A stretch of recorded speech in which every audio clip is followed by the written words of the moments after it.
நம்பிக்கையின் பிறப்பிடம். திருக்குடும்பமே இதற்கு சிறந்த சான்றாகும். குடும்பம் என்பது மானிட சமூகத்தின் அடிப்படை கூறு. சமூகத்தில் உள்ள ஒவ்வொரு குடும்பத்தின் பங்களிப்புகள் அல்ல, மாறாக அதையும் தாண்டிய ஒரு வாழ்க்கை நெறி. இது அன்றாட வாழ்க்கையின் அணிகலன். அன்பிலும் ஒழுக்க நெறியிலும் கட்டமைக்கப்பட்ட இறை நம்பிக்கையை அடுத்த தலைமுறையினருக்கு வழங்கும் வாழ்வியல் பயணம் என்கிறார். ஆனால் இன்று குடும்பங்களில் பெற்றோர் தங்கள் பிள்ளைகளை அடிமைப்படுத்தியுள்ளனர். பிள்ளைகள் தங்கள் பெற்றோரை அடிமைகளாக்கியுள்ளனர். தம்பதியர்கள் தங்கள் திருமண வாக்குறுதிகளையே மறந்து விடுகின்றனர்.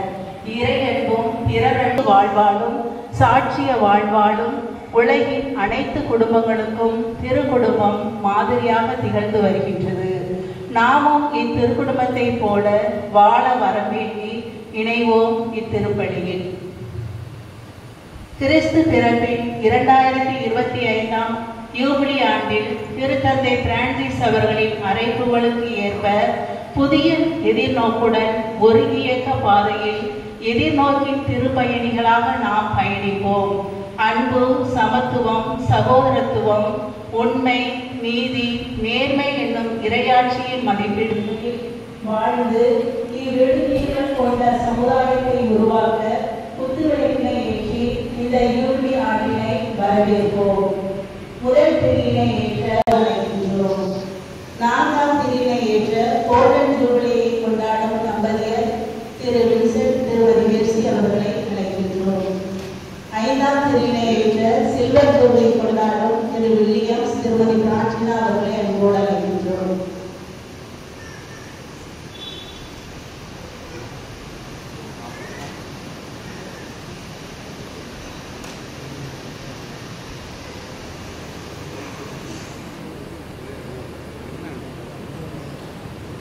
திரியேத்துங்க, போய் திரியேத்துங்க போங்க.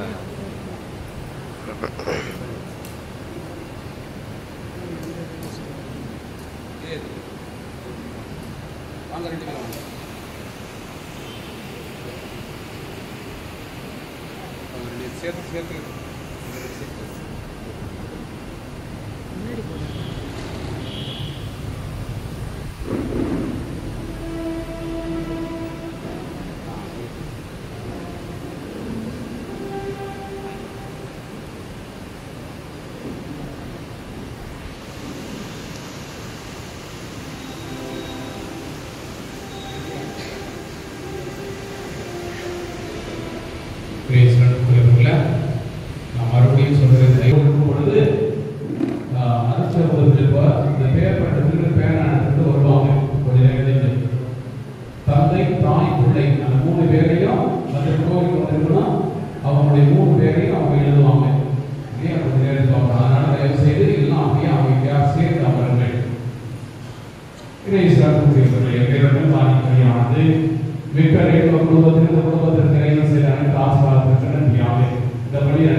பணியில் செய்கிறார்கள் நிறைவு செய்த அனைத்து ஆசீர்வாதத்திற்கு நன்றியாக இந்த பணியை ஒரு நன்றியாக கொடுக்கிறார்கள்.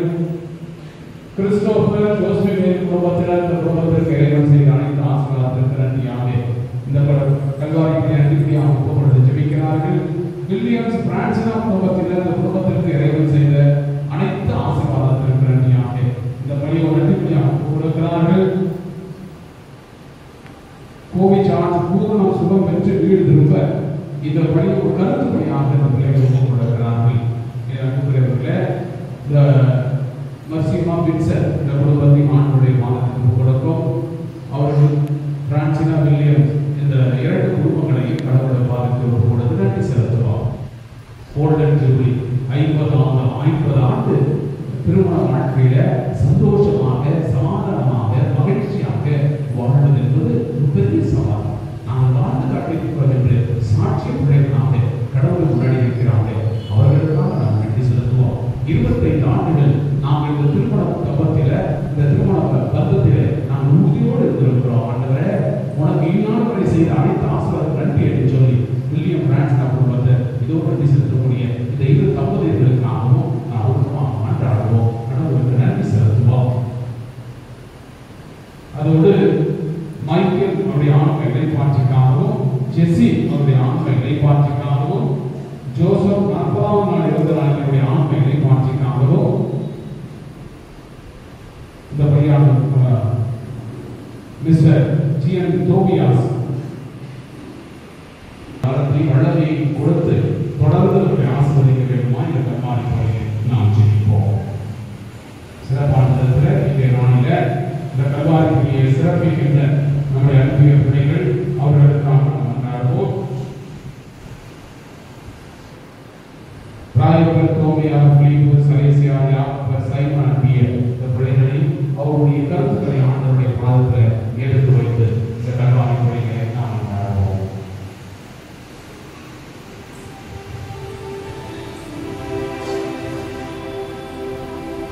தந்தை மகன் தூய ஆவியாரின் பெயராலே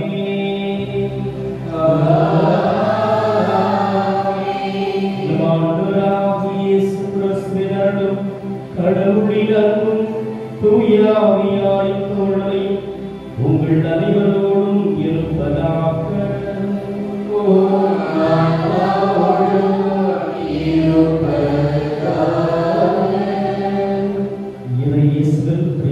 சகோதர சகோதரிகளே, இன்று திருச்சபை திருக்குடும்பத்தின் விழாவை கொண்டாடுகிறது.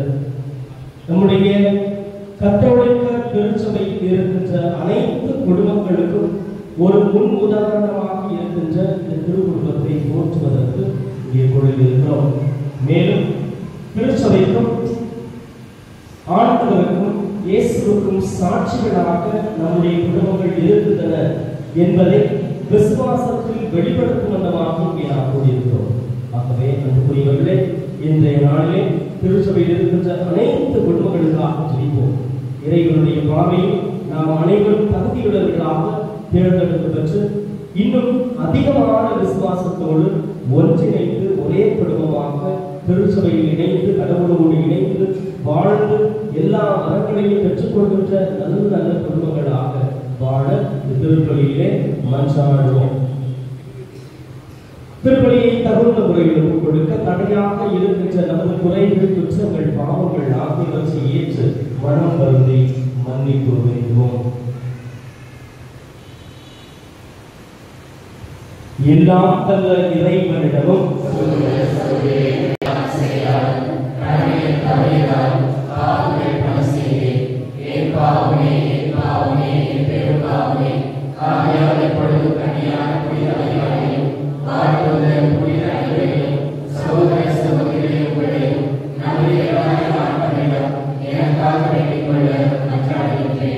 எல்லாம் வல்ல இறைவன் நம் மீது இரக்கம் வைத்து நம் பாவங்களை மன்னித்து நம்மை நிலை வாழ்வுக்கு அழைத்து செல்வாராக. ஆமென்.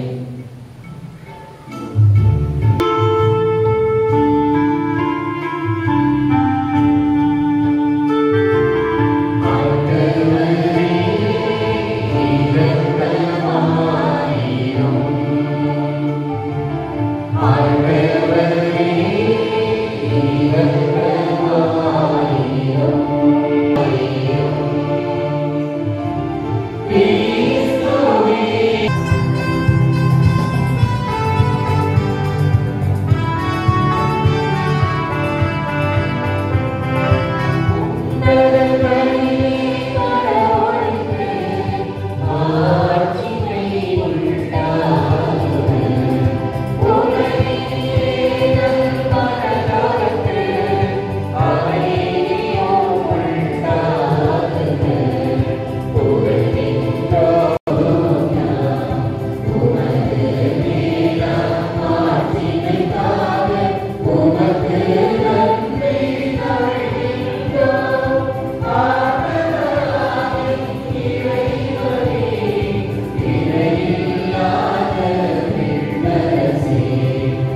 சிறந்த எடுத்துக்காட்டை அளித்த திருவிழாவான உங்களை நாங்கள் வேண்டுகின்றோம். குடும்ப பண்புகளிலும் அன்பின் பிணைப்புகளிலும் நாங்கள் அதை பின்பற்றி உமது இல்லத்தின் நிலையான பரிசை மகிழ்வுடன் பெற்றுக் கொள்ள செய்வீராக. உமோடு தூயாவியாய் ஒன்றுக்கும் இறைவனாய் என்றென்றும் வாழ்ந்து ஆட்சி செய்கின்றவர் வழியாக உம்மை மன்றாடுகின்றோம்.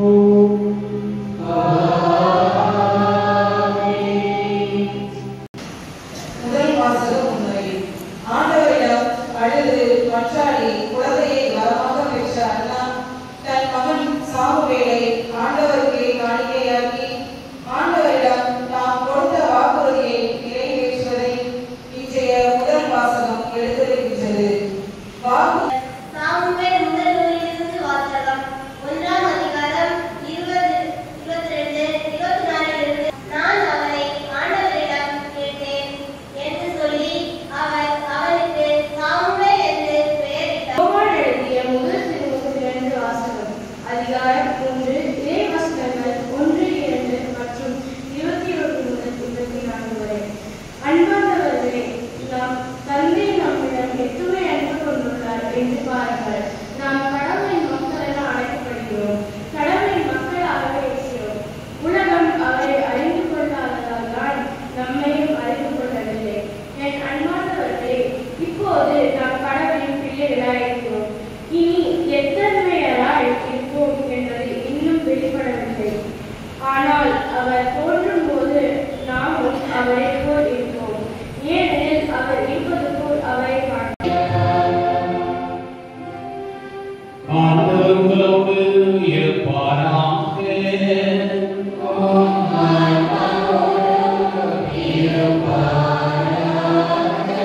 லூக்கா எழுதிய பரிசுத்த நற்செய்தியிலிருந்து வாசகம்.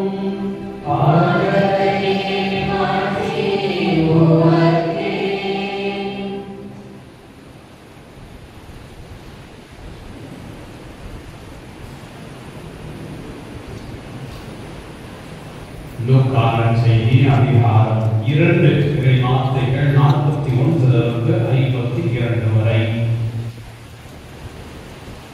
ஆண்டுதோறும் இயேசுவின் பெற்றோர் பாஸ்கா விழாவை கொண்டாட எருசலேமுக்கு போவார்கள்.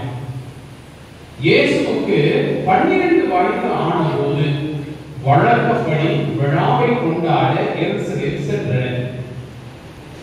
விழா நாட்கள் முடிந்து அவர்கள் திரும்பிய போது சிறுவன் இயேசு எருசலேமில் தங்கிவிட்டார்.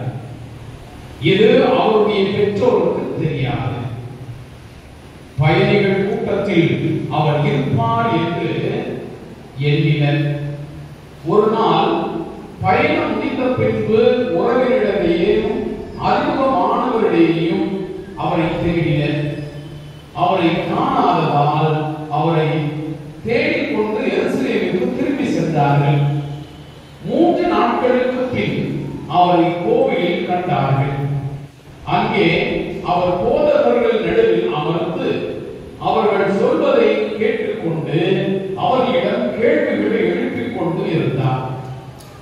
அவற்றை கேட்ட அனைவரும் அவருடைய புரிந்து கொள்ளும் திறனையும் அவர் அளித்த பதில்களையும் கண்டு மலைத்து போயினர். அவருடைய பெற்றோரும் அவரை கண்டு வியப்பில் ஆழ்ந்தனர்.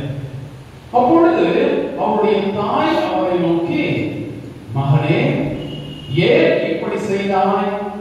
இதோ பார், உன் தந்தையும் தாயும் உன்னை மிகுந்த கவலையோடு தேடிக் கொண்டிருந்தோமே என்றார். அவர் அவர்களிடம், நீங்கள் ஏன் என்னை தேடினீர்கள்?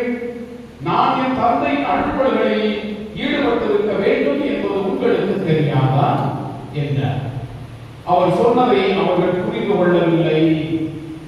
பின்பு அவர் அவர்களுடன் சென்று நாசிரேத்தை அடைந்து அவர்களுக்கு பணிந்து நடந்தார்.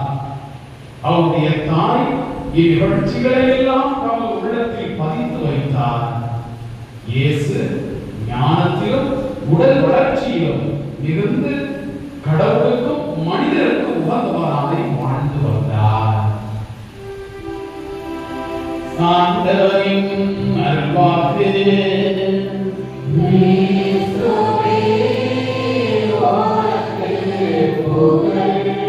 அந்த குடியிருப்பில் தான் கடவுள் உடன் இருக்கிறார். இந்த அருமையான நாளில இந்த திருக்குறுப்பு விழா என்று சொல்லும் பொழுது எப்போ ஆரம்பிக்கப்பட்டது என்று கொஞ்சம் பின்னாடி போய் பார்த்தோம்னா, நம்முடைய கத்தோலிக்க திருவிழாவில தொடக்கத்திலிருந்து இந்த திருவிழா இல்லை. தொடக்கத்தில் பார்த்தா அந்த எகிப்து நாட்டில் இருக்கக்கூடிய இருந்துச்சு, அந்த திருவிழா நல்லபடியாக கொண்டாடிட்டு இருந்தாங்க. ஆனால் இந்த நம்முடைய திருச்சபையில, அதாவது கத்தோலிக்க திருவையில, இந்த மேலை நாடுகளில எப்போ இந்த திருவிழா கொண்டாட ஆரம்பிச்சாங்க அப்படின்னா, ஒரு மிகப்பெரிய புரட்சி ஒன்று வெடிச்சிச்சு. தொழில் புரட்சி, சமூக பொருளாதார புரட்சி என்று சொல்லி இந்த தொழில் சமுதாய பொருளாதார புரட்சி வெடித்து எல்லா இடத்திலுமே நவீனமயக்கப்பட்ட பொருளாதார வளர்ச்சிகளும் அல்லது எல்லா இடத்திலும் ஃபேக்டரிகளும் கூடி கொண்டிருக்கின்ற தருணத்துல இந்த ஒரு அத்தியாவசியமான தேவையை உணர்ந்த நம்முடைய முன்னாள் பாப்பரசர் லியோ தி 13th, புனித லியோ அவர்கள், அதாவது நம்முடைய பாப்பரசர் முன்னாள் பாப்பரசர் லியோ அவர்கள் தான் முதல்ல ஒரு மடலை எழுதுறாரு. அவர் எழுதி இந்த காலகட்டத்துல நம்முடைய குடும்பங்களுடைய அவசியம் எவ்வளவு முக்கியமானது, இந்த குடும்பத்தை நாம் கொண்டாடணும் அப்படின்னு சொல்லி ஆரம்பிக்கிறார். அவரை தொடர்ந்து நம்முடைய பாப்பரசர் முன்னாள் பாப்பரசர் பெனடிக்ட் 15ஆம் பெனடிக்ட் 14, முன்னாடி 16 பெனடிக்ட் யாருன்னு நமக்கு தெரியும் இல்லையா? அவர் 15ஆம் பெனடிக்ட். அவர்தான் இந்த இன்னும் கொஞ்சம் பிரகடனம் பண்றாரு. எல்லா இடத்துக்கும் இந்த திருச்சபையினுடைய திரு குடும்பமானது கொண்டு போய் சேர்க்கிற இந்த திருவிழாவை, இதனுடைய முக்கியத்துவம் எங்க இன்னும் அழுத்தப்படுகிறது என்றால், நம்முடைய முன்னாள் பாப்பரசர் ஜான் பால் II 2ஆம் வருடச்சின்னப்பர், இந்த புனிதராக இருக்கக்கூடிய 2ஆம் வருடச்சின்னப்பர் தான் இந்த திருக்குடும்ப விழாவை இன்னும் ஆணித்தரமாக, இவர்தான் திரு குடும்பம் என்பது குட்டி திருச்சபை என்ற வாக்கியத்தை பயன்படுத்தி ஒரு மடலை எழுதுகிறார். குடும்பம் என்பது ஒரு குட்டி திருச்சபை, கடவுள் வாழும் இல்லம், இந்த இல்லம் தான் ஒரு சாட்சி இல்லமாக இருக்கும் என்று சொல்லி அவர் ஒரு மடலை எழுதி உலகம் முழுக்குமே பிரகடனம் பண்ணி இந்த விழாவை நாம் அடிக்கடி கொண்டாடணும் என்று பிரகடனம் பண்றார். நண்பர்களே, இன்னும் ஒரு பின்னடைவும் இருக்கிறது. அதுவும் முதல் உலகப் போர் 1917 வருடம் முடிவடைந்த அந்த தருணத்துல நடந்து முடியும் பொழுது பல்வேறு குடும்பங்கள் சிதைவுற்று கிடந்தது. பல்வேறு குடும்பங்களில தலைவர் கிடையாது, பல்வேறு குடும்பங்களில பிள்ளைகள் ஒன்று இல்லை. இப்படியாப்பட்ட சிக்கல்களை தவித்துக் கொண்டிருந்தது. அதுக்கப்புறம் நமக்கு வந்தது 2ஆம் உலகப் போர். 2ஆம் உலகப் போரின் போது நம்மளால நினைச்சோம்னா ஆச்சரியமாக இருக்கும்.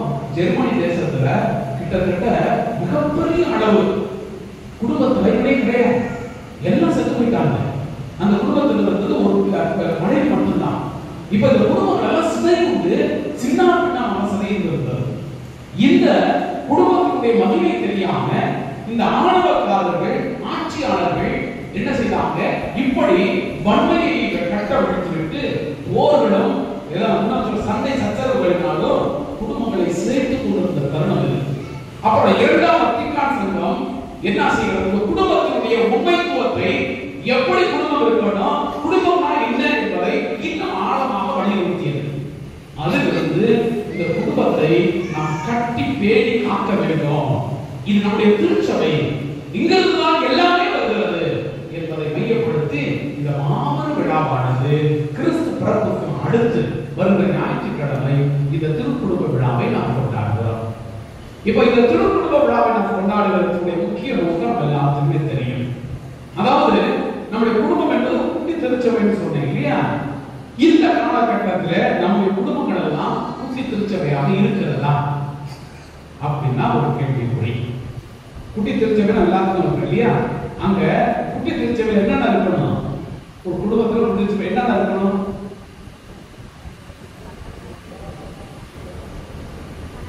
என்னென்ன இருக்கணும், அன்பு இருக்கணும், மகிழ்ச்சி,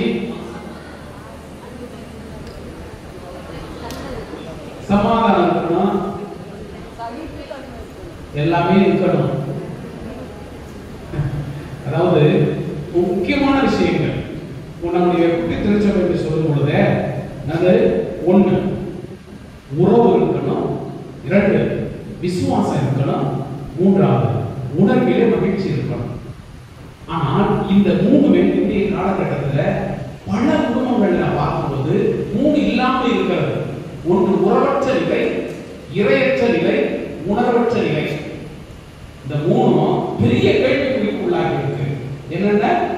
உறவற்ற நிலை, இறையற்ற நிலை, உணர்வற்ற நிலை. உறவற்ற நிலை அப்படின்னு சொல்லும் பொழுது நம்ம எல்லாத்துக்குமே தெரியும். நம்ம இருக்கும் பொழுது உங்க பிள்ளைகள் நினைக்காதீங்க, நம்ம இருக்கும்போது யாரோடலாம் நம்ம வாழ்ந்தோம், நம்ம குடும்பம் எப்படி இருந்துச்சு, எப்படி அந்த உறவுகள் இருந்தது, எப்படி உறவுகள் இருந்தது? அம்மா அப்பா மட்டும் தனியா இருந்தாங்களா? தாத்தா பாட்டி அப்புறம் எல்லாம் அக்கத்து பக்கத்துல அத்தை மாமே மச்சான் களி முந்தாரி எல்லாம் ஒரு உறவு இருந்தாங்க. அவ்வளவு ஜாலியா இருக்கும். லீவ் விட்ட உடனே அத்தை வீட்டுக்கு போயிடுவோம், இல்லை மாமா வீட்டுக்கு போயிடுவோம். லீவ் விட்ட அடுத்த செகண்ட் வந்து மாமா கூடயே வாயாட்டு போயிடுவோம். மாமா பிள்ளைங்க இங்கே இருக்கும், சித்தி வீட்டுக்கு போவோம். இது எல்லாமே நம்முடைய உறவுடைய மிகப்பெரிய அடையாளமாக இருந்தது. பரிமாறி கொண்டோம், சந்தோஷத்தை அள்ளி கொடுத்தோம், சாப்பாட்டை அள்ளி கொடுத்தோமோ இல்லையோ சந்தோஷத்தை எல்லாமே அள்ளி கொடுத்தோம். இருக்கிறது ஒரு கல்லப்பையா இருந்தாலும் 4 பேர் கடிச்சு சாப்பிட்டோம் இல்லையா? அதான் உறவு, அதான் சந்தோஷம் இருந்துச்சு. அந்த சந்தோஷம், அந்த மகிழ்ச்சி, அந்த அன்பு இப்போ இருக்கா என்றால் நம்முடைய குடும்பத்துல ஒரு பெரிய கேள்விக்குறியாக இருக்கிறது. இன்னைக்கு உங்கள்கிட்ட கேட்டா உங்களுடைய அப்பா அம்மாவுடைய பேர் என்ன அப்படின்னு கேட்டா நீங்க சொல்லுவீங்க இல்லையா? இல்ல உங்க அத்தையோட அதாவது மாமாவோட பேர் என்ன சொல்லுவீங்க? உங்க பிள்ளைகிட்ட போய் கேளுங்க, எத்தனை பேர் சொல்லுங்க? உங்களுடைய அப்பா அம்மா பேர் உங்க பிள்ளைங்க சொல்லுதா? ஞாபகம் வச்சிருக்கா? கேட்கிறாங்களா? எங்க தாத்தா, எங்க பாட்டி, பாட்டியுடைய பேர் என்ன, தாத்தாவோட பேர் என்ன, உங்க சித்தப்பா பேர் என்ன, அத்தை பேர் என்ன கேட்டு பாருங்க. கம்பார்ட்மெண்டலைஸ் குறுகிவிட்டோம். நம்முடைய குடும்பங்களை நாடு போக போக பொருளாதாரம் நமக்கு வர வர நாம் சுருங்கி விட்டோம். என் குடும்பம், என் பிள்ளைகள் எனக்கு மட்டும்தான் என்ற அந்த குறுகிய எண்ணத்துல நாம் எல்லாம் குறுக உறவுகள் இறந்து விட்டன, உறவுகள் குலைந்து விட்டன, உறவுகள் அழிந்து விட்டன. இந்த உறவுகள் இழக்கின்ற இந்த தருணத்துல தான் ஒரு மிகப்பெரிய கேள்வியை திருச்சபை கேட்கிறது. உறவுகள் இல்லையே நம்முடைய வாழ்க்கையில சந்தோஷங்கள், அன்பு இல்லை. உறவுகள் இருக்கும் பொழுது அன்பு கொடுக்கப்படும். என் அன்பு உறவுகளில் பரவு, வெளியில கடையிலிருந்து வராத அன்பு இல்லையா? மார்க்கெட்ல போய் நம்ம அன்பை வாங்க முடியுமா? நம்முடைய உறவுகள்கிட்ட மத்தியில தான் வாங்க முடியும். நம்முடைய சொந்த பந்தங்கள்கிட்ட தான் அந்த அன்பை வாங்க முடியும். அந்த அன்பை கடவுள் அங்கதான் வச்சிருக்கிறார்.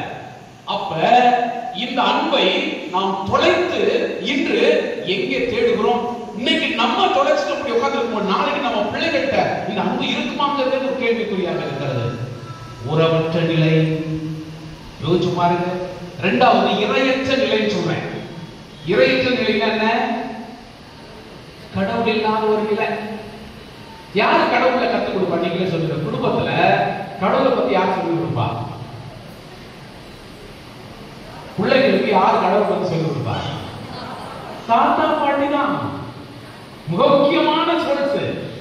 தாத்தா பாட்டிங்கன்னா முதல் பிள்ளைகளை கூட்டிட்டு போய் இந்த அப்பா கடவுள் வாடா அப்படின்னு சொல்லி கோயிலுக்கு கூட்டிட்டு போறது, ஜெபமாட சொல்லி கொடுக்கிறது, பிள்ளைகளை ஜெபம் சொல்ல வைக்கிறது, இது எல்லாமே சாப்பிட போறேன் அப்படின்னு சொல்லிட்டு ஒரு பெரிய சொகுசு ஹோட்டல் கூட்டிட்டு போறான். அந்த தாத்தா நல்லா ட்ரெஸ் போட்டு வேட்டி சட்டை கட்டி ஹோட்டலுக்கு உட்காந்து ஆர்டர் பண்றாங்க. இந்த தாத்தா சந்தோஷம் தாத்தாவுக்கு. இப்ப என்ன செய்யறாரு? சாப்பிட ஆரம்பிக்கிறாரு. அவர் கையில சாப்பிட முடியல. அப்படி சாப்பிடுறது என்ன ஆகுது? அவருடைய சோறு எல்லாமே சட்டை ஃபுல்லா கொட்டிடுச்சு. அவருடைய வேட்டி கொட்டிட்டு எல்லாம் கவலையே படல. இவர் சாப்பிட்டு முடிக்கிறாங்க. ஆனா அங்க சுத்தி இருக்க கூட்டம் எல்லாம் என்ன செய்யுது? இவரையே பார்த்துக்கிட்டு இருக்கு. அந்த பையனை பார்க்குது. எப்படி பார்க்கறாங்க? அவங்க பார்வை ரைட்டா ராங்கான பார்வையா? தவறான பார்வை. என்ன அவரு இப்படி சாப்பிடுறாரு? என்ன நல்லா இருக்கிறது உங்களுக்கு தெரியாதா, ஒரு மரியாதையே இல்லையா அப்படின்னு சொல்லி வேலைக்கு பாக்குறாங்க. இந்த பேரை எதையுமே கண்டுக்கல. அவங்க தாத்தாவுக்கு சாப்பாடு கொடுத்து கூட்டிட்டு போறான். கூட்டிட்டு போயிட்டு சட்டையை கழுவி விடுறான், வேட்டியை கழுவி விடுறான். கழுவி விட்டு வாயை தொடச்சு விட்டோன்னு அந்த தாத்தா கிட்ட கண்ணீர் மழை விடுது. அப்ப கேட்கிறாரு, எப்பா எல்லாம் ஒரு மாதிரி பார்த்தாங்களே, உனக்கு அது இல்லையா அப்படின்னு பொழுது அவன் கட்டி பிடிச்சு சொல்றான், தாத்தா நீ என் தாத்தா தாத்தா அப்படின்னா. இதுதான் அன்பு, இதான் கடவுள். ஆனா இன்னைக்கு நம்மள அசிங்கமாக நினைக்கிறோமே, நம்முடைய தாத்தாக்களை பாட்டிகளை வெளியில கூட்டிட்டு போய் அசிங்கமா நினைக்கிற பேர பிள்ளைகள் எத்தனை பேர் இருக்கிறாங்க. அவங்க முன்னாடி சாப்பிடும் பொழுதுதான் சாப்பிட மாட்டேன்னு அடம்பிடிக்கிற பிள்ளைகள் எத்தனை பேர் இருக்கிறாங்க. உண்மையான கடவுளை கற்பிக்கக்கூடிய முடியாம இன்னும் தவித்துக் கொண்டிருக்கக்கூடிய தாத்தா பாட்டிகள் எத்தனை பேர் நினைச்சு பாருங்க. நம்முடைய பிள்ளைகளுக்கு இது எத்தனை பிள்ளைகளுக்கு ஜோமான சொல்ல தெரியும் சொல்லுங்க பார்க்கலாம். இங்க இருக்கிற பெற்றோர்களுடைய பிள்ளைகளுக்கு எத்தனை பேருக்கு ஜோமான சொல்ல தெரியும்? எத்தனை பிள்ளைகளுக்கு 4 ரகசியம் தேவரகசியங்கள் தெரியும்? அட்லீஸ்ட் 2 தேவரகசியங்கள் தெரியும்?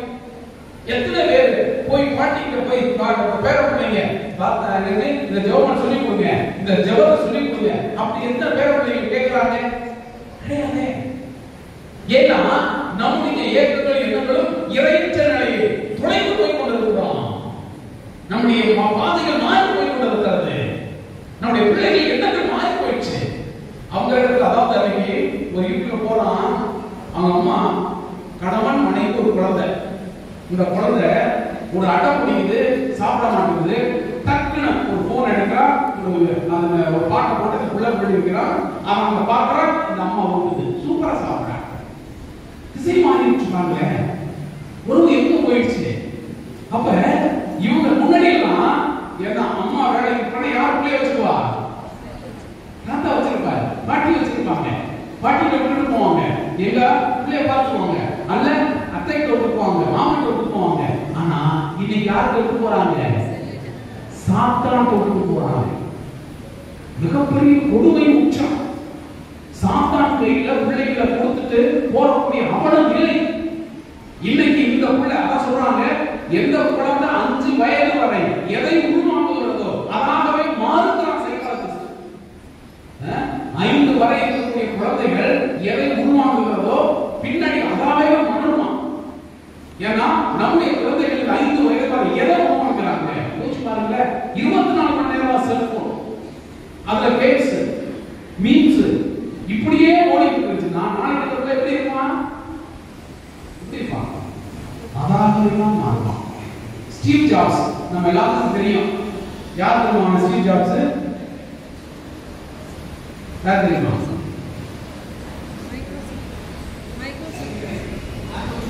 கரெக்ட். யார் சொல்லுது? ஆப்பிள் போட கண்டுபிடிச்சான். அவன் தான் ஆப்பிள் போடுறதுக்கு நிறுவனர். அவன் என்ன செஞ்சான்? அவன்கிட்ட பேட்டி எடுக்கும் பொழுது அவன் சொல்றான், ஆப்பிள் போனதை கண்டுபிடிச்சிக்கல, உங்க குடும்பத்தில் இருந்துட்டு பொழுது நான் இந்த பாவத்தை என் பிள்ளைகளுக்கு செய்ய மாட்டேன். என் குழந்தை பருவமாக இருக்கிற வரைக்கும் என் குழந்தைகளுடைய வாழ்க்கையில இந்த ஆப்பிள் கூட இருக்காது. அவங்க குடும்பத்துல போனே இல்லைங்கிறான். அவன் பேட்டியில சொல்றான், என் அவளே கண்டுபிடிச்சான், அவன் உற்பத்தி பண்ண வெளில கண்டுபிடிச்சான். ஆனா அவனுக்கு தெரியும் இது எவ்வளவு டேஞ்சர். அப்ப அவன் சொல்றான், என் குடும்பத்திலையும் என்னுடைய பிள்ளைகளுக்கும் இந்த போன் இருக்காது. ஆனா நம்ம எப்படி கொடுக்கணும்? பெரிய ஒரு சத்தான் கையில நம்ம பிள்ளைகளை கொடுத்துருக்கோம். தாத்தா பாட்டி இல்ல, தாத்தா பாட்டி சாதாரண செய்யறாங்க. ஆனா இன்னைக்கு ஆண்ட்ராய்டு போன ஆப்பிள் போன சாமியானா பார்க்கலாம் இல்லையா? இப்ப இடம் மாறி போச்சு. சாத்தான் இடக்கும் சாமிக்கும் சாமியிடம் சாத்தானுக்கும் வந்த உடனே நம்முடைய குடும்பம் சிதைவுட ஆரம்பிக்குது. இப்போ அதாவது இறையற்ற நிலை, கடவுள் பயம் இல்லை, தெய்வ பயம் போயிடுச்சு.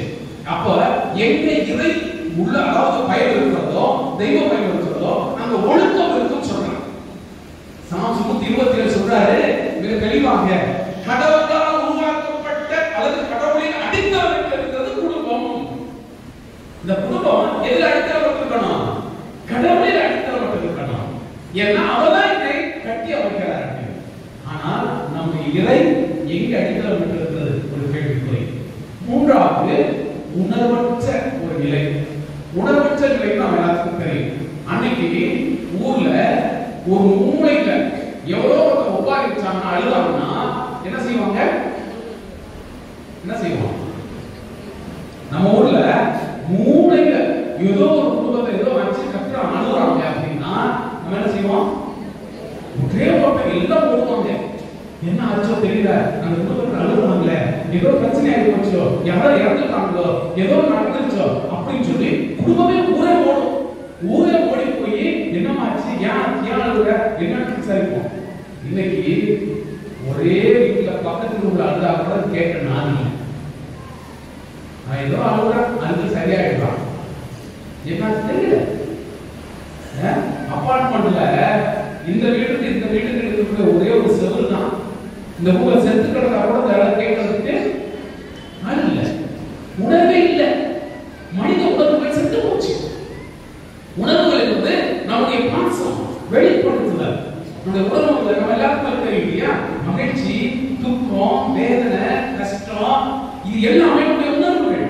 இந்த உணர்வுகள் நம்முடைய உடம்புல கடவுள் எதுக்கு வச்சிருக்காருன்னா இது வெளிப்படணும், கொடுக்கப்படணும், காமிக்கப்படணும். அது அழுகையா இருந்தாலும் மற்றவர்களுக்கு தெரியும் போதே அழுவ வரும். அப்ப அந்த அழுகை மற்றவர்கள் பார்க்கும்போது அவர்களை ஆதரப்படுத்தும். அதுதான் உணர்வு.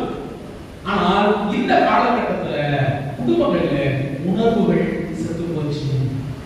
அன்னைக்கு ஒரு வீட்டுக்கு போனேன், பெரிய ஒரு ஆச்சரியம். அந்த ஆள் உடம்பு, அவங்க வீட்டுக்கு உடம்பு முடியல, அவரு முனைகிட்டே கிடக்கிறார். அப்படியே அழுவா உணர்றாரு. நான் அந்த அம்மாட்ட கேட்கிறேன், ஏமா அவருக்கு என்ன கிடக்குறேன், சும்மா இருக்க சார், இப்படியேதான் முனை கிடக்குறேன். இது எவ்வளவு ஒரு அதை சும்மா சுலபமா எடுத்து கிடக்க முடியாது. அவங்க மணிக்கு போச்சு உணர்வுகள் வந்து அவங்க என்ன தெரியல. இன்னைக்கு நம்முடைய கணவனுடைய உணர்வுகளை மனைவி உணர்றாங்களா, இல்ல மனைவியுடைய உணர்வுகளை கணவன் உணர்றானா? பெரிய கேள்வி இல்லையா? மனைவிக்கு எவ்வளவு ஆயிரத்தெட்டு கஷ்டங்கள் இருக்கும், எவ்வளவு வேதனைகள் இருக்கும், சொல்ல முடியாது, வெளியில போய் அவங்கள ஷேர் பண்ண முடியாது. ஏதாவது ஒரு விதத்துல கொஞ்சம் நேரம் கிடைச்சுச்சுன்னா, ஏன்னா அவர்களுக்கு கஷ்டவதி அவங்க மனைவி கணவன் தான். அப்ப சொல்ல துடிப்பாங்க. ஏதாவது சொன்னா ஏதாவது கேட்பாரா, காது கொடுத்து கேட்பாரா அப்படின்னு ஆசைப்படுவாங்க. ஆனா அதுக்கு கூட நேரம் கொடுக்குற கணவன் இல்லை. ஏற்கக்கூடிய அந்த ஏற்கத்தை கணிக்கக்கூடிய கணவன் இல்லை. என்ன எனக்கு வேலை இருக்கு, நான் இதை செய்யணும் அதை செய்யணும் என்று நான் வாழ்க்கையை மட்டுமே தன்னுடைய செயல்களை மட்டுமே குறித்து ஓடுகிற இந்த கணவன்மார்கள் என்னைக்கு மனைவியுடைய உணர்வுகளை யோசிக்க போறாங்க, கேட்க போறாங்க? அதே மாதிரி கணவனுக்கு உணர்வுகளை என்ன, 2 பேரும் வேலைக்கு போறோம், 2 பேரும் சம்பாதிக்கிறோம், 2 பேரும் பிஸியா இருக்கிறோம், 2 பேருமே வாழ்க்கையில ஓடிட்டு இருக்கிறோம். அப்ப 2 பேரும் ஓடுறோம், எதுக்குன்னா சம்பாதித்துக்கு ஓடுறோம், வாழ்க்கை முன்னேற்ற ஓடுறோம், குடும்பத்தை மேம்படுத்த ஓடுறோம். ஆனால் ஒருவர் ஓடுறோமா? பெரிய கேள்வி இல்லை. என் கணவனுக்கு நான் உட்காரானா, என் மனைவிக்கு நான் உட்காரானா? இது உணர்வற்ற நிலை. அவங்க கஷ்டம் தெரிய மாட்டேங்குது. என் கஷ்டத்தை மட்டும் நான் கட்டி போட்டுவேன், எவருக்கும் உள்ள கஷ்டம் எனக்கு தெரியல, லிசன் பண்ண நேரம் இல்லை. இதே நிலை தான் பிள்ளைகளுடைய வாழ்க்கையில. பிள்ளைகள் உண்மையிலே இன்னைக்கு நம்ம அருமையாக வாசிச்சோம். ஆண்டவர் இயேசு எங்க போனாரு? பெற்றோர்களோட எருசலேம் ஆலயத்துக்கு போறாங்க. அது வழக்கத்துக்குரிய ஒவ்வொரு வருஷமும் இவங்க போவது வழக்கம், திருவிழா போது. ஆனா அங்க ஒரு வார்த்தை இருக்கிறோம், அவர் அங்கே இருந்து விட்டார். அவர் தொலைஞ்சு போகல. என்ன வார்த்தை வந்து? he remained. இங்கிலீஷ் பைபிள்ல பாத்தீங்கன்னா he remained purposefully. remainedனா அவர் காட்சிய சபை இல்ல, அவருக்கு தெரிஞ்சு போச்சு. ஆனா இவங்க தெரியலப்போ இவங்க திரும்பி வந்துட்டாங்க, ஆளை காணா, மறுபடியும் காண, இதோட ஆளை காணாம பதறாங்க. திரும்பி ஓடி போய் அங்க பாக்குறாரு, என்ன ஆச்சு? அவங்கள மரியா கேட்கிறாங்க. இதுதான் சிம்பிளிசிட்டி, இறக்கம். அது மட்டுமல்ல காட்சியோட உச்சம். அன்னை மரியா, நம்ம போய் உங்க பிள்ளைய காணா கோயில தேடுறீங்க, கண்டுபிடிச்சிட்டீங்க.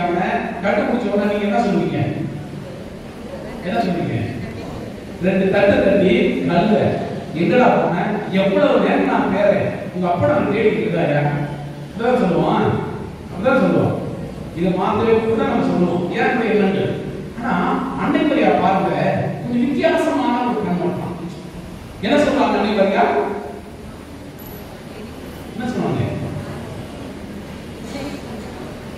வீடியோல என்ன சொல்றது? அதே மாதிரி என்ன சொன்னாங்க? பேசிட்ட எங்கப்பா போன? ஃபர்ஸ்ட் யார சொன்னாங்க?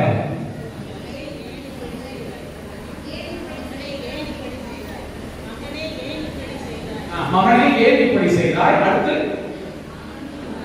நானும் என் தந்தையும் நான் சொல்ல போட்டிருக்கேன். உன் தந்தையும் நான். யோசேப்பு முன்னிலைப்படுத்தா பாருங்க. எந்த இடத்தையும் யோசேப்பை விட்டு கொடுக்கல. அல்லாஹ் கண்ணா மனைவி. உன் தந்தையும் நானும் உன்னை எங்கெல்லாம் தேடிட்டு வந்தோம். தாழ்ச்சி, தன்னை தாழ்த்தி கொள்கிறார். முதல் மட்டும் தாழ்ச்சி இல்ல, ஆண்டவருடைய அடிமை என்று சொல்ல கூட அவர் வாழ்நாள் முழுவதும் தாழ்ச்சியோடு இருந்தார். அதான் திருமணமான பெண்களே தாழ்ச்சியோடு இருக்கிறார் சொல்லுவாங்க. அப்ப இந்த தாழ்ச்சி என்பது அது அவருடைய ஏதோ கட்டுப்பாட்டினுடைய அடக்கத்தில் அடக்கம் அல்ல, மாறாக அவருடைய மேன்மையின் அடையாளம். அவரு தொலைந்து விட்டார். எங்க தொலைஞ்சாரு? கோயில தொலைஞ்சிட்டார். நம்ம பிள்ளைங்க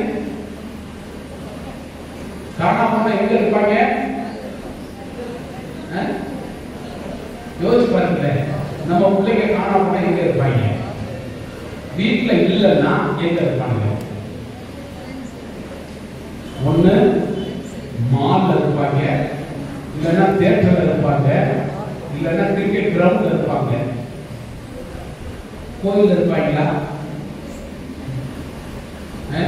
இப்போ கொஞ்சம் பிள்ளைங்க கோயில் இருக்குது. ஆனால் உண்மைதான், இதற்கு காரணம் நாம் தான்.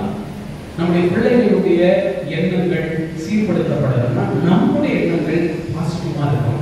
நம்முடைய பிள்ளைகளை என்கரேஜ் அவங்களை கேட்கணும், நீங்கெல்லாம் பேசணும். அதாவது கஷ்டங்கிறது நம்ம குடும்பத்துக்கு மட்டுமல்ல. வீடியோ ரெண்டு போட்டு பாருங்க. முக்கியமான குடும்பம் குடும்பம் இருக்கு. என்னென்ன குடும்பம் சொல்ல கரெக்டா சொல்லலாம்? ஆதாம் ஏவாள் குடும்பம், ஆபிரகாம் சாரா குடும்பம்,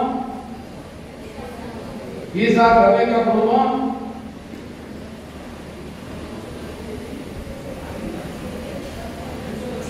எலிசபெத் புதிய ஏற்பாடு எலிசபெத் சக்கரியா குடும்பம், அண்ணா அதான் நான் முதல் எதிர்பார்த்தேன். முதல் வாசம் அதுதான். அண்ணா எல்கா குடும்பம். இந்த குடும்பங்கள் எல்லாம் பாருங்க, பிளஸ்ட் குடும்பம்னு சொல்றோம். ஆனா இந்த குடும்பத்துல கஷ்டம் இருந்துச்சா? கஷ்டம் இருந்துச்சா இல்லையா? மிகப்பெரிய கஷ்டம் இருந்துச்சு, மிகப்பெரிய சவால் இருந்தது, வேதனை உச்சத்துல இருந்தாங்க. ஒவ்வொரு குடும்பத்தையும் எடுத்து பாருங்க. ஆனா எவ்வளவு குடும்பம் இன்னைக்கு சச்ச குடும்பமே இருக்கு. அந்த பட்ட கஷ்டம் இன்னும் யாராலும் தீர்க்க முடியாத கஷ்டத்தை இல்லையா? அப்புறம் சாரா குடும்பம் எவ்வளவு நாள் ஓட சொன்னார், ஓடிக்கிட்டே இருக்கிறாங்க. கடைசி வரைக்கும் அவ்வளவு வேதனை உச்சத்துல அவ்வளவு பெரிய மனுஷன் நான் சாரா புலம்பிக்கிட்டே இருந்துச்சு. என்னமா அவ்வளவு வேதனை. அதுக்கப்புறம் ஒவ்வொரு குடும்பமும் சக்கரியாஸ் குடும்பம், எலிசபெத் சக்கரியாஸ் குடும்பம், இந்த எல்லா குடும்பத்திலும் ஏன் இந்த திரு குடும்பத்திலும் கூட கஷ்டங்கள் இருந்தது, வேதனைகள் இருந்தது. ஆனால் இந்த கஷ்டங்கள் எல்லாம் வேதனைகள் எல்லாம் அவர்கள் எப்படி சமாளித்தார்கள் என்றால் இந்த உறவுகளை வைத்துதான். ஒண்ணு, அவங்க உறவுகளை குலைத்து விடவில்லை. இரண்டாவது, அவர்கள் கடவுளை குலைக்கவில்லை. மூணாவது, அவர்கள் உணர்வுகளை குலைக்கவில்லை. இப்போ இந்த மூணு விஷயம் நம்ம குடும்பத்தில் இருந்துச்சுன்னா நாம் யாரையும் குறைச்சிட மாட்டோம். ஆண்டவருடைய ஆசை பெற்ற குடும்பமாக வாழ்வோம். அதற்காக இந்த கல்வாரி கொலையை செழிப்போம். ஆமென். We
உம் திருக்குடும்பம் வழியாக எங்கள் வழிநடத்தி இறைவா திருப்பேரவையா இத்திருச்சபை வழி நடத்தும் எங்கள் திருத்தந்தை ஆயர்கள் இருப்பார் துறவியர் பொது இளைஞர் அனைவரின் உள்ளத்தில் உமது அன்பையும் பதிவிருச்சத்தையும் நிறைவாய் கொடுத்து ஒற்றுமையுடனும் அமைதியுடனும் இறைவரசை அறிவிக்கும் கருவிகளை வாழ வரப்பட்ட வேண்டும் என்று இறைவா உங்களை மன்றாடுகின்றோம். கீழ்ப்படுதலின் மகிமையை உம் திருக்குடும்பத்தின் வழியாக உணர்த்திய என் இறைவா, எங்கள் குடும்பங்களில் இறைமகன் வாழ்ந்து காட்டிய அதே வழியை நாங்கள் கடைபிடித்து எங்கள் குடும்பங்கள் கோவிலாய் ஒளிவிட எமக்கு சுயநலமற்ற அன்பும் அழுத்திருப்பவருடன் நட்பு பாராட்டும் நல்ல உணர்வுகளை தர வேண்டும் என்று இறைவா உம்மை மன்றாடுகின்றோம். குழந்தை இயேசுவையும் அன்னை மரியாதையும் பாதுகாப்புடன் பராமரித்து நடத்திட்ட சூசேப்பரை போல எல்லா குடும்ப தலைவர்களும் தன் குடும்பத்தை பாதுகாத்து நடத்திட வேண்டிய பொறுப்புணர்வையும் கடமை உணர்வையும் தந்து தனது கடின உழைப்பால் நேர்மையான உள்ளத்தால் குடும்ப வாழ்வை சீரும் சிறப்புமாய் வளமைப்படுத்திட குழந்தை இயேசுவின் ஆசி தந்திட இறைவா உம்மை மன்றாடுகிறோம். குழந்தை இயேசுவை பெற்றெடுத்த வகையில் இருக்கும் அன்னை மரியாவை போல எல்லா தாய்மார்களும் குடும்பத்தை மகிழ்விக்கும் சவாலை சந்திக்க மனவலிமையும் உடல் பலமும் எளிய உள்ளமும் பெற்றிட குழந்தை இயேசுவின் ஆசிரை அவர்களுக்கு தந்துள்ள வேண்டும் என்று இறைவா உம்மை கொண்டாடுகிறோம்.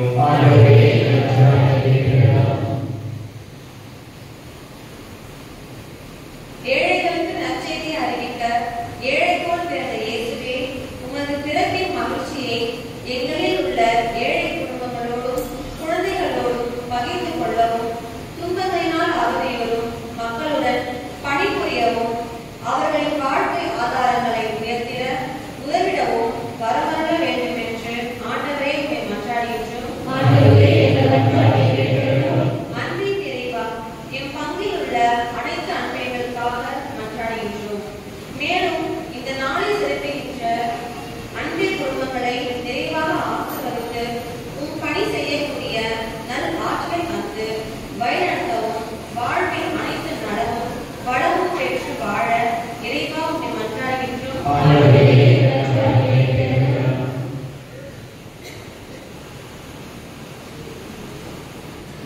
தனிப்பட்ட தேவைகளுக்காக சார்ந்தோம். சிறப்பாக பகுதியில் இருக்கின்ற 20 ஆண்டுகள் செய்யப்படுவதை 50 ஆண்டுகள் இதோடு சென்ற கொடுப்பதை சிறப்பாக தேவைகளுக்காக சார்ந்தோம்.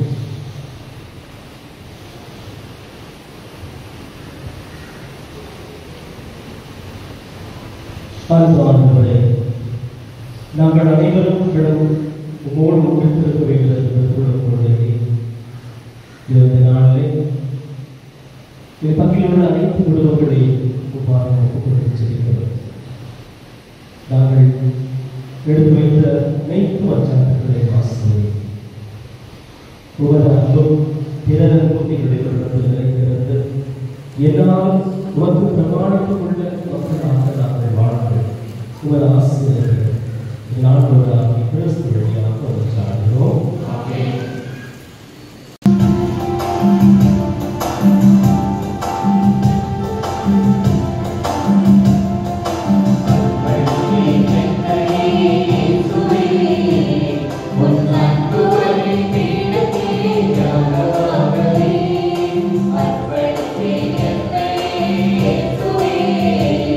One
இறை படிப்பினையால் பயிற்சி பெற்ற நாம் துணிந்து பாடுவோம்.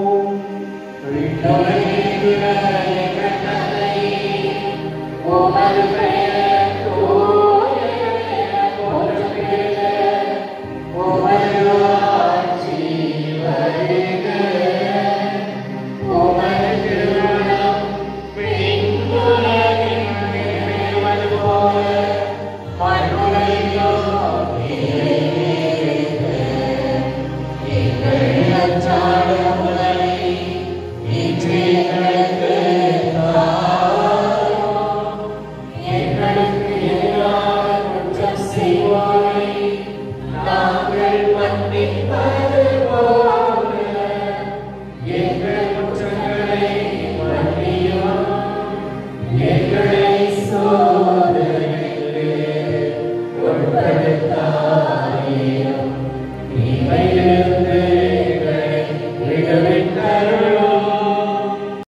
இதோ பாவங்களை போக்குகிற சபரி விரவிற்கு அழைக்கப்பட்ட நாம் அனைவரும் பேர் பெற்றோம். Amen.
இயேசுவுக்கே நன்றி.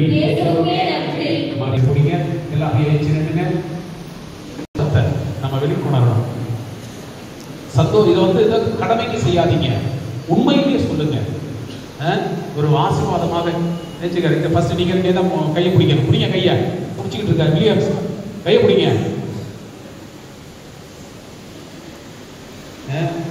மனப்பூர்வமா இப்ப கணவன் எல்லாம் சொல்லுங்க. உங்க மனைவி பேரை சொல்லணும். சார் உங்க பேர் சொல்லுங்க, சத்தமா சொல்லணும். அது மாதிரி பிரான்சினான்னு சொல்லிட்டு இன்பத்திலும், சத்தமா எல்லாம் சொல்லுங்க. இன்பத்திலும் துன்பத்திலும் உடல் நலத்திலும் நோயிலும் நான் உங்களுக்கு எந்நாளும் பிரமாணிக்கமாக இருப்பேன் அப்படின்னு சொல்லி முழுமையா அவங்களுடைய வாக்குத்தத்தம் கொடுங்க. இறைவன் உங்களை நிறைவாக ஆசீர்வதிப்பார்னு சொல்லி உங்க கரத்தால் உங்க மனைவியை ஆசீர்வதிங்க. என்னாலும் உங்களை ஆசீர்வதிப்பார் கடவுள். பிளஸ் பண்ணுங்க மனைவியை. ஐயோ, மனைவியை பிளஸ் பண்ணதுக்கு இவ்வளவு கூச்சம். கணவன் மனைவிமாரெல்லாம் சொல்லுங்க, கரங்களை பிடிச்சிட்டு. இன்பத்திலும் துன்பத்திலும் உடல் நலத்திலும் நோயிலும் நான் உங்களுக்கு எந்நாளும் பிரமாணிக்கமாக இருப்பேன். கடவுள் உங்களை நீடிய ஆயுளோடும் உடலுள்ள சுகத்தோடும் ஆசீர்வதிப்பாராக. பிளஸ் பண்ணுங்க மனைவிகள்லாம். கிலோ போட்டு விடுங்க. இதுதான் பெரிய ஆசீர்வாதம். இந்த ஆசீர்வாதம் நமக்கு பெரிய விதத்தில் நம்மளுக்கு கிடைக்குது. நம்ம புரிஞ்சுக்க மாட்டோம் இந்த ஆசீர்வாதம். ஏன்னா அன்பு செய்வதோட ஆசீர்வதிப்பது தான் நம்மளோட வல்லமை இருக்கும். அது ஆசீர்வதிப்போடு நான் இப்பொழுது திருக்குடும்பத்தை எடுத்துட்டு போன வருஷம் மாதிரி எல்லா ஆண்களும் அப்படியே வரிசையா வாங்க. எல்லா ஆண்கள்னா மனைவி இருக்கிற ஆண்கள்லாம் அப்படி இங்க வரிசையா வாங்க. வீட்டில் ஆண் இருக்காரு அப்படிலாம் விட்டுறாதீங்க. யாராண்டா வீட்டில் நீங்க வீட்டில் போய் சொல்லிக்கங்க. அதனால இங்க இருக்கக்கூடிய கணவன்மார்கள் எல்லாம் வரிசையா வாங்க. ஃபர்ஸ்ட் இந்த திருக்குடும்பத்தை எடுத்துப்போம்.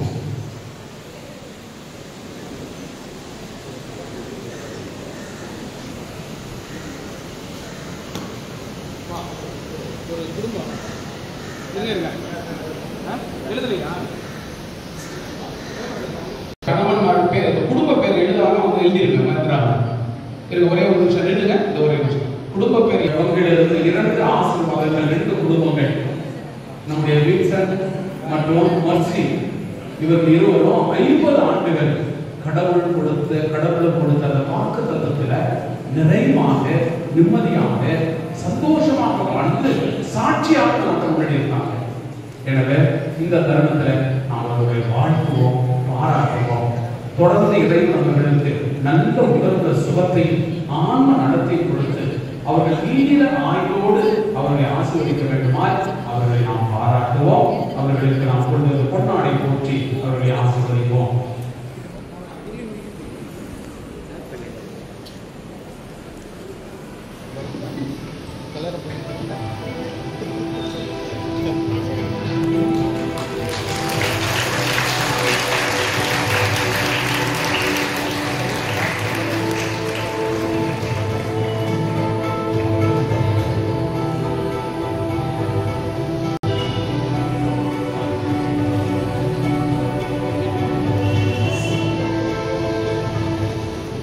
வாழ்ந்து இதோ நாம் ஒருவருக்கு ஒருவர் ஆசீர்வாதமாக வாழ்ந்து சாட்சியாக நம் மத்தியில் இருக்கக்கூடிய சில்வர் ஜூபிலி தம்பதிகள் வில்லியம்ஸ் அண்ட் பிரான்சினா அவர்கள் இருவரையும் மனமாற வாழ்த்துவோம், பாராட்டுவோம்.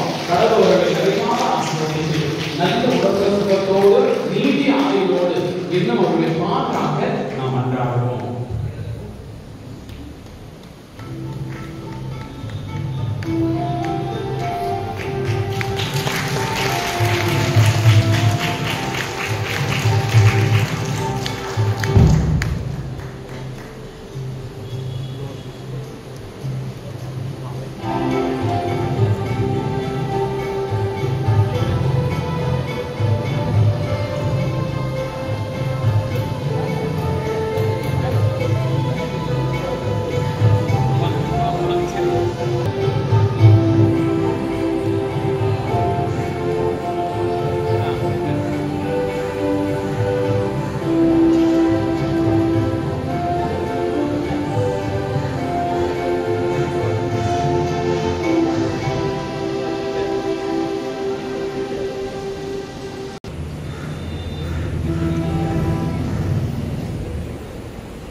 வந்திருக்கிறோம். Mary Tamil Selvi Bartholomew அனுப்பியோம்.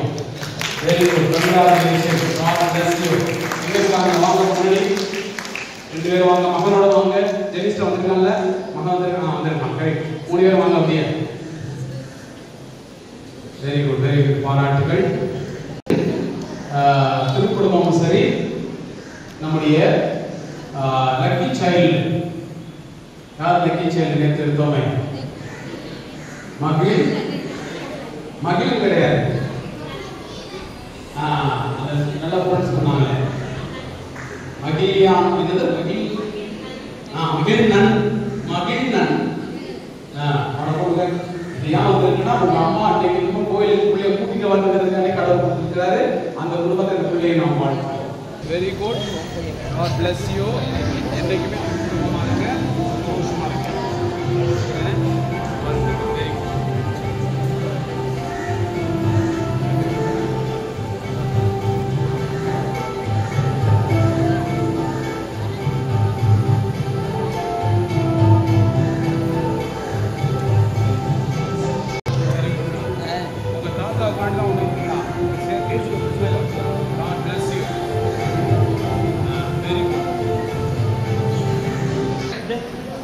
சரியில்லை, என்ன ஒரு கேள்வி கேட்டாங்க.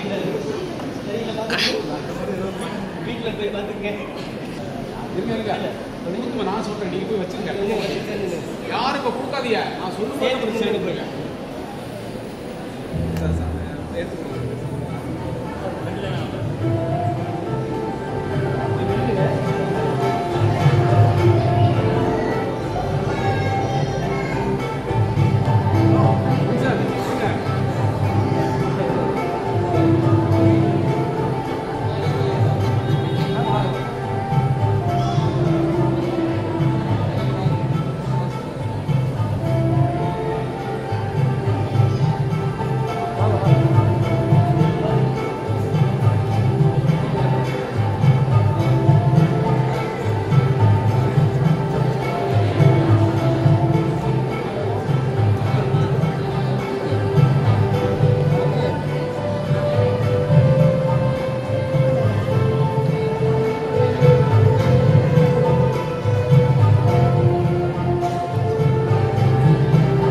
பெரிய சந்தோஷம் நமக்கு மனைவிமார்கள் உங்களிடம் எதிர்பார்ப்பது கிடையாது. அதனால் நீங்கள் அன்னைக்கு இன்பத்தினோ துன்பத்தினோ உடல் நலத்தினோ சொல்லிட்டு இன்னைக்கு புதுப்பிச்சிங்கல்ல, இன்னைக்கு புதுப்பிச்சதை அவங்கள்ட்ட போய் என்ன சொல்லணும்? ஐ லவ் யூ அப்படின்னு சொல்லி பூவை கொடுக்கணும். ஐ லவ் யூ சொல்லனா மனைவிமார்கள் பூவை வாங்காதீங்க. யார் ஐ லவ் யூ சொல்லி பூவை கொடுக்குறாங்களோ அவங்க மட்டும்தான் வாங்கணும். இல்லாட்டி தயவு செய்து மனைவிமார்களை தயவு செய்து வாங்கக்கூடாது. ஐ லவ் யூ சொல்லி பூவை வச்சு கொடுங்க, இல்லாட்டி கையில் வாங்க. அப்புறம் நீங்களும் அதே மாதிரி ஐ லவ் யூ சொல்லணும். God bless you. ஆர்மி தொடங்க. ஜோசப் பண்ண சொன்னது கேட்கலையா? இல்லையா? சொன்னீங்களா? பிரான்ஸ் சொல்லலையா? எங்க நம்ம மேரியம்மா சொன்னாரா? Very good, very good. So வச்சு விடுங்க, ஏன் வச்சு விடுங்க.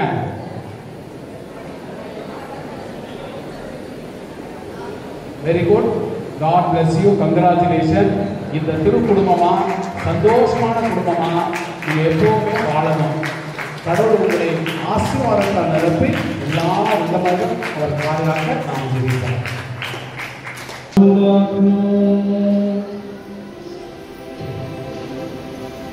கடிவுமிக்க தந்தையே, விண்ணகர்களால் புதுப்பிக்கப்பெற்ற இவர்கள் திருக்குடும்பத்தின் எடுத்துக்காட்டை இடையராது பின்பற்ற செய்தவர்களும் அதனால் இவர்கள் இவ்வுலகை இல்லங்களுக்கு பிறகு அதன் நிலையான தோழமை பெறுவாராக. எங்கள் ஆண்டவராகிய கிறிஸ்து வழியாக உம்மை மன்றாடுகின்றோம்.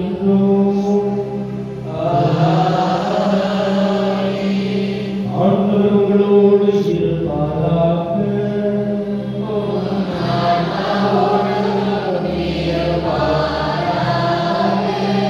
எல்லாம் நல்ல இறைவன் தந்தை மகன் தூய ஆவியார் உங்களுக்கு ஆசி வழங்குவாராக.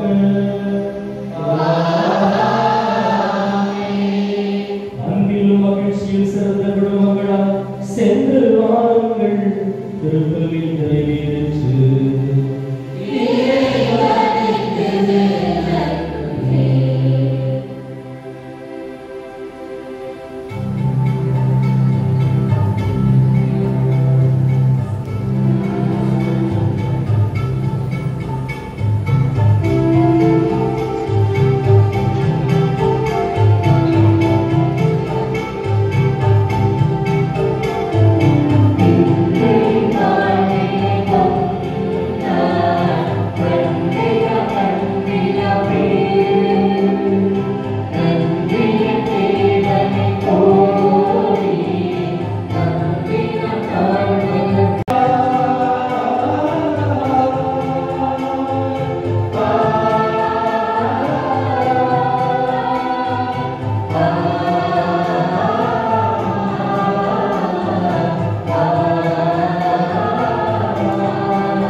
நமக்காக நல்ல முறையில் வடிவமைத்து பொருட்பட்டி கொடுத்த நம்முடைய சகோதரர் டோமனி